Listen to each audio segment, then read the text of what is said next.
At my mother's wedding, I was told to stand near the wall so I don't worry in the family photos. My seat taken by his fiance's cousins plus one.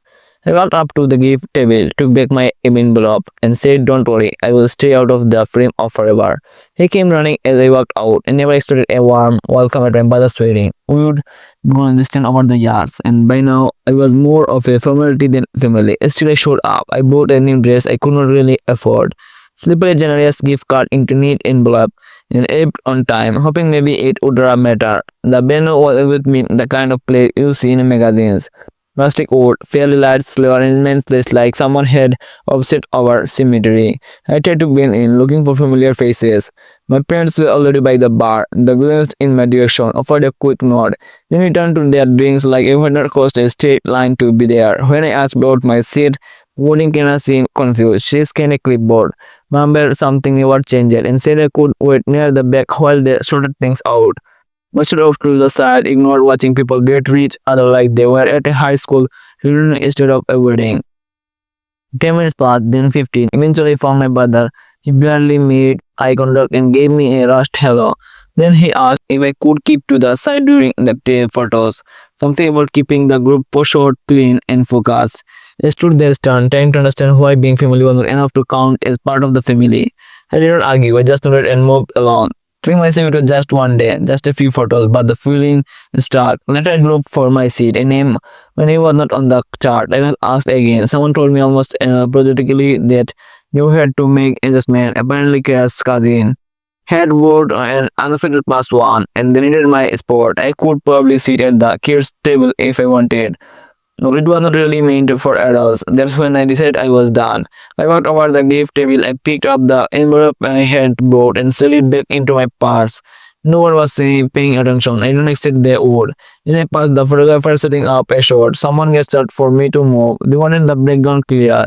I did not say anything loud or dramatic, just a quiet comment to myself as I kept walking. One final acknowledgement that I was never supposed to be in the picture in the first place. I made it up to the parking lot before I heard footsteps behind me. My mother was calling my name, but I did not step. I did not go straight home after I left the waiting. I drove aimlessly for a while, just letting the silence fill the car. My dress still smelled faintly like the old smoke from the outdoor fire pits at the venue. I hadn't eaten and my heels were already digging into my skin, but I did not feel anything, just the strain, the numbness that settles in when a truth finally hits you too hard to ignore. I ended up to a tavern dinner at the edge of town. It was mostly empty, the kind of place that never closed and never changed.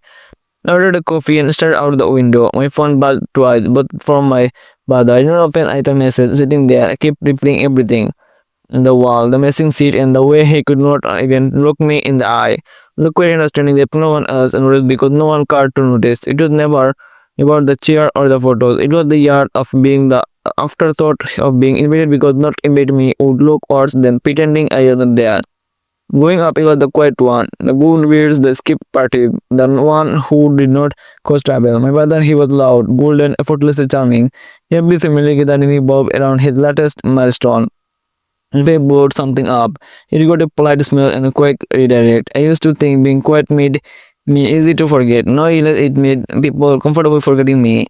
I stayed at the dinner for over an hour. By the time I left, I had blocked my brother's number. Felt drastic, but not sorry, I was not angry anymore. Just tried.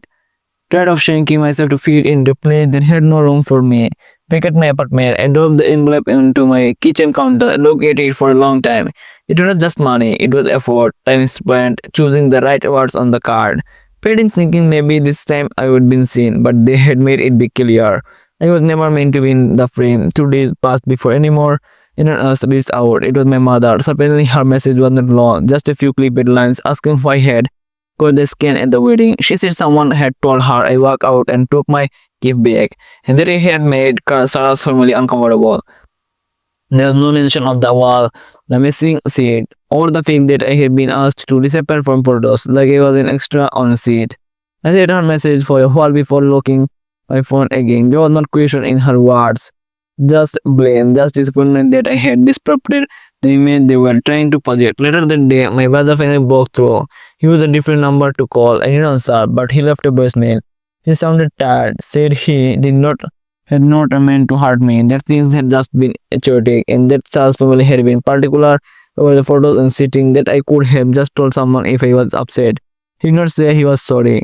He did not ask what had actually happened or why I felt the needed to leave. I left the basement that night. I sat on the couch with the envelope still untouched on my table. I had not put it back into my wallet or ripped it up. It just sat there like something unfinished, like a conversation waiting to happen. To thought I would been foolish, fooling myself for years, always hoping things would even out.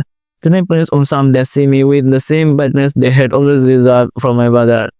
They'd be stable and quiet and responsible would earn me something more than flight difference. But most like the wedding strip away rituals, they make it clear who poor people are when no one's watching, when they don't think every need they need you to forgive them later. I did not cry, I did not beg, I just sat there letting the silence fill every inch of my apartment. By the next morning, I had decided I wasn't going to keep trying to fix things. I never balked. By the end of the week, my family had moved from confusion to control. My aunt messaged me fast. She said she had not been there but heard I was overreacted. She did not ask for my side. I just told me that holding the stairs full and something people get overlooked. It was followed by a message from my dad. He said I should not hold grudges. That life is short and family is everything, but no one even asked that what really happened. They just wanted me to smooth things over, to play the role I always had. The quiet one who forgives without questions, who lets everything slide so no one else has to be uncomfortable. I didn't respond not because I wanted to punish them, but because I had done explaining myself to people who never really listen. Instead, I started doing small things for myself. I canceled a branch with extended family I had already agreed to. I stopped replying to the family group chat that only lit up when something happened to my brother or my cousins. I focused on work, on sleep, on peace, and it was quiet but not empty, just still. The weekend after the wedding, I went to a farmer's market alone. I moved forward for the first time in months. I sat in a cafe and read a book I would been meaning to finish. For the first time in a while, I was not thinking about what anyone else needed from me. I was not running mental checklist of how to fit, honor, or be acceptable. I was just present. There was a moment when I passed by family taking photos on the sidewalk. The mother adjusted her son's jacket. The father counted down with a smile. I watched them for a few seconds longer than I was meant to. Not because I wanted it for myself, not because it reminded me of what it said. Supposed to like it. Not perfect, just safe. One included, I realized then that I hadn't really left anything behind the wedding. All I did was suddenly step out from my frame. I would be well into my inner life. 2 weeks after the wedding, my mother showed up at my apartment. He did not text fast, just ran the bazaar in the early evening while I was folding laundry and halfway through a playlist. I stood there for a minute, unsure if I should even open the door, but curiosity got the better for me. He looked the same, fresh haircut, polished, the kind of man who always knew how to look composed. He said he just wanted to talk. That things had gotten me step at it. Then, and that it would be good to clear the air. I let him in, but I did not offer coffee. He sat stiffly on the edge of the conch. He did not reply, at least not directly. He said things had been chaotic. The Kesara suddenly had been running the show.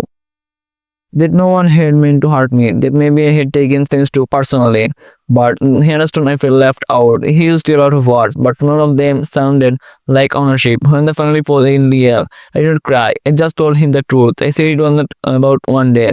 It was just of being expected to be okay with being forgotten, with being able to witness, not be long. And that no one had checked on me, not even after I left. They had been more concerned about appearance than people. I tried to say something else, but I stopped him. I said I wasn't angry anymore. I just didn't want to keep chasing something that had never been there. He was slowly. Maybe he understood. Maybe he did not before he left. He asked if I would still come to the holiday, that the family would miss me. I told him that maybe one day would come around, but not out of guilt, not to fill a chair. He left without hugging me. The door closed softly. Later that night, I pulled the envelope from the drawer where I had tucked it away. I did not return it, I did not spend it either. I just keep it there, not as a souvenir, but as a reminder that walking away does not always mean you are angry. You are angry. Some things it just means you will definitely learn where the do is and how to close it quietly behind you. If you enjoyed this story, don't forget to hit that subscribe button. Help us reach our goal of 1000 subscribers. Every click counts.